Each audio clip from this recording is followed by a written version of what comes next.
نحمده ونصلي ونسلم على رسوله الكريم أما بعد فأعوذ بالله من الشيطان الرجيم بسم الله الرحمن الرحيم قال الله تعالى في القرآن إن عدة الشهور عند الله 12 شهرا في كتاب الله يوم خلق السماوات والأرض منها 4 حرم۔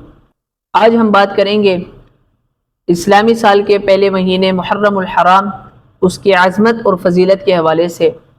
اللہ تعالیٰ کا قرآن مجید میں ارشاد ہے کہ بے شک اللہ تعالیٰ کے ہاں مہینوں کی تعداد 12 ہے، اور اس میں سے اللہ کے ہاں 4 مہینے حرمت والے ہیں اس دن سے جب سے اللہ تعالیٰ نے آسمانوں اور زمینوں کو پیدا فرمایا۔ ان حرمت والے مہینوں میں سے جو سب سے پہلا مہینہ ہے وہ محرم الحرام کا مہینہ ہے۔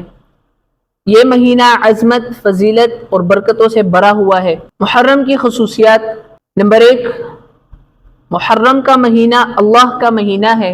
نبی کریم صلی اللہ علیہ وسلم کا ارشاد ہے کہ افضل روزے رمضان کے بعد اللہ کے مہینے محرم کے روزے ہیں۔ صحیح مسلم کی 1163 نمبر حدیث میں یہ ارشاد ہے۔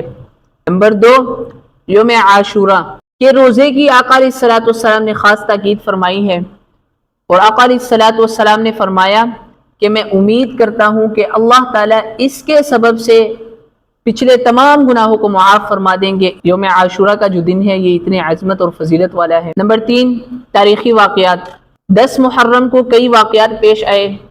نمبر 1، موسیٰ علیہ الصلوۃ والسلام کی قوم کو فرعون سے نجات ملی۔ نمبر 2، حضرت نوح علیہ الصلوۃ والسلام کی جو کشتی تھی وہ جودی پہاڑ پر ٹھہری۔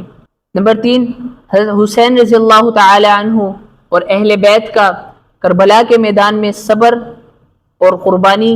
کربلا کا واقعہ: حضرت حسین رضی اللہ تعالی عنہ کی شہادت اسلام کی تاریخ میں قربانی اور حق کے لیے ڈٹ جانے کی سب سے بڑی مثال ہے۔